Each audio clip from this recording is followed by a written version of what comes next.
पहले तो historical event है, सब में पॉलिटिक्स करना ठीक नहीं है. This is not good. This is not the time of politics.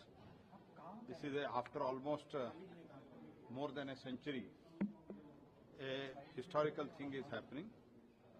So boycotting and making issue out of a non-issue is most unfortunate.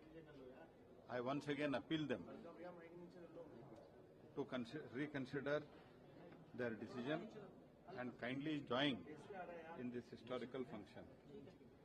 And